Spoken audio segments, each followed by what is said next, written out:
السلام علیک یا رسول اللہ، الصلاۃ والسلام علیک یا حبیب اللہ، الصلاۃ والسلام علیک یا نبی اللہ صلی اللہ تعالی علیہ وآلہ وسلم۔ محترم سامعین، آج میں آپ حضرات کو جو ہے اسلام کے کتنے ارکان ہیں وہ بتاؤں کہ اسلام کے 5 ارکان ہیں۔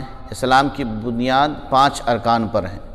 اس بات کی گواہی دینا کہ اللہ تعالیٰ کے سوا کوئی عبادت کے لائق نہیں اور حضرت محمد مصطفیٰ صلی اللہ تعالیٰ علیہ وسلم اللہ کے رسول ہیں۔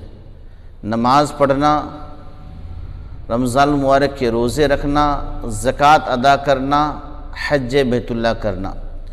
پیارے محترم سامعین، ایک ایمان والے کو اللہ اس کے رسول پر ایمان لانے کے بعد سب سے اہم فریضہ اس کے لیے نماز کی ادائیگی ہے۔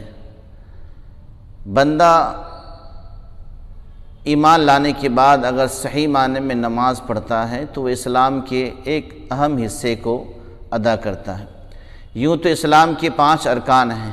کہتے نا کہ اگر ایک عام بندہ، غریب بندہ اگر ہے تو ان کے اوپر جو ہے 3 ارکان ادا کرنے ہوتے ہیں، اور امیر ہے تو ان کے لیے 5 ارکان ادا کرنے ہوتے ہیں۔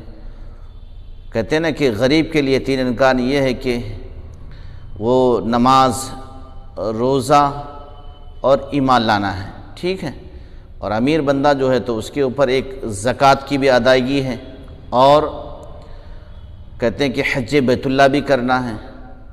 اب ایک بات ہم اور آپ کو یہاں سوچنا ہے کہ رمضان المبارک کے روزے اور حج بیت اللہ کا حج ادا کرنا، ان عبادات سے پہلے نماز کا حکم ہے۔ ایک بندہ جب ایمان لے آتا ہے تو پھر اس کے اوپر نماز ایک اہم فریضہ، یعنی ایک فرض ہو جاتا ہے کہ ہر حال میں انہیں نماز ادا کرنا ہے۔ ایمان لانے کے بعد جو اسلام کے ارکان میں سے ہے وہ ہے نماز، اور نماز افضل العبادات سے ہے۔ کہتے ہیں کہ بندہ بغیر نماز پڑھے اگر وہ کہے کہ میں خاص اللہ کا بندہ ہوں اور اللہ کا ولی ہوں تو ایسا بندہ ہرگز اللہ تعالیٰ کا ولی نہیں ہو سکتا۔ نماز پڑھے بغیر کوئی بھی بندہ یہ دعویٰ نہیں کر سکتا۔ جتنے بھی انبیاء اور اولیاء کرام اس دنیا میں تشریف لائے، سبھی نے نماز ادا کی اور نماز کی دعوت سبھی نے دی۔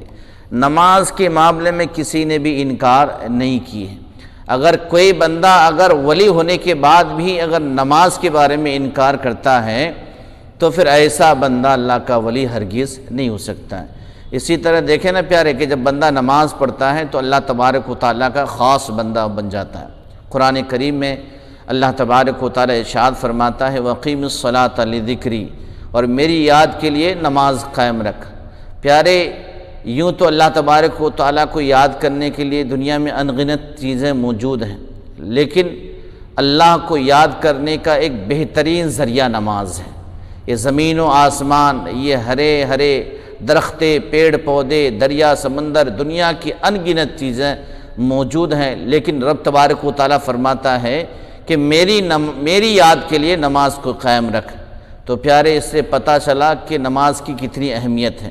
ہم اور آپ کو نماز کے دل سے اہتمام کرنا ہے، نمازوں کو پابندی کے ساتھ ادا کرنا ہے۔ نماز پڑھے بغیر کوئی بندہ یہ نہ کہے کہ میں نیک بندہ ہوں، خاص بندہ ہوں، بالکل ایسا ہرگز نہیں ہو سکتا۔ نماز پڑھے بغیر کوئی بندہ بھی خاص مقبولیت تک نہیں پہنچ سکتا۔ مقبولیت اگر حاصل کرنا ہے، درجات کو پہنچنا ہے تو نماز کی پابندی کرنا ہے۔ ہم سب کو اللہ تبارک و تعالیٰ نماز پڑھنے کی توفیق عطا فرمائے۔ جو کہا گیا، سنا گیا